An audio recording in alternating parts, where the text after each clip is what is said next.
আজকে হবে পাবদা দিয়ে আলু ভাজি। সেই আলু ভাজিটাকে এভাবে ভালোভাবে তেলে ভেজে নেবেন। হচ্ছে কি লবণ দিবেন। ওকে, এদিক দিয়ে হলুদ শেষ, তারপর একটু হলুদ দিয়ে দেবেন, বেশি হয়ে গেছে।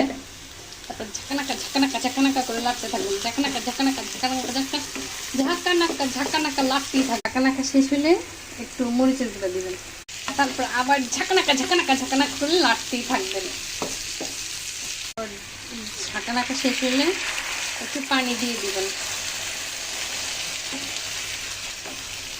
তারপর পানি দেওয়ার পর ঝাঁকানাকা একটু ঢাইকে রাখবেন। আমার ইয়েটা কাজের মেয়ে ফালাইয়া নষ্ট করে দিচ্ছে, ভীষণ কষ্টের বিষয়। তারপর 10 মিনিট পর ফিরে আসলাম।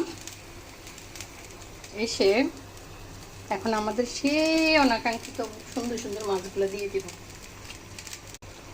মাছগুলো দেওয়া হয়ে গেলে ঝাঁকানাকা ঝাঁকানাকা ভাবে আবার একটু নাড়াচাড়া করবেন। ঝাঁকানাকা ভাবে কিন্তু আবার ঝাঁকানাকা করতে যাবার দিকে মাছ ভেঙে ফেলাইয়েন না, তাইলে কিন্তু গেছে গেছে। একটু আবার 5 মিনিট ঢাইকা রান্না করবেন। বুঝেছেন আপনারা? না বুঝলে আমাকে কমেন্ট করবেন, আমার ভিডিওটা শেয়ার করবেন, লাইক করবেন। বুঝতেন? বলছেননি আপনারা।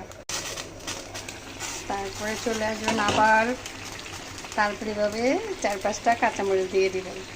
ওকে, আমি রাইসান যেহেতু একটু ঝোল পছন্দ করে, তা আমি একটু ঝোল ঝোল রাখবো আর একটু ঝোল শুকাবো। সঙ্গে থাকেন, দেখতে থাকেন আমাদের পাবদা মাছ ভুনা। তৈরি হয়ে গেল আমাদের পাবদা মাছের ভুনা। দেখেছেন কি সুন্দর দেখা যায়, দেখতেই সেই ধুমু উঠতেছে, ধুমু। সেই সেই মজা। এখন খাবো আর আপনাদেরকে দেখাবো। সেই হয়েছে সেই।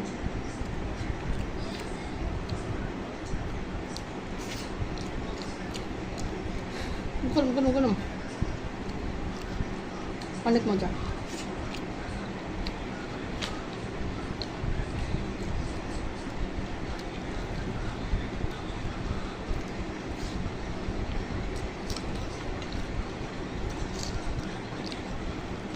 Bye bye.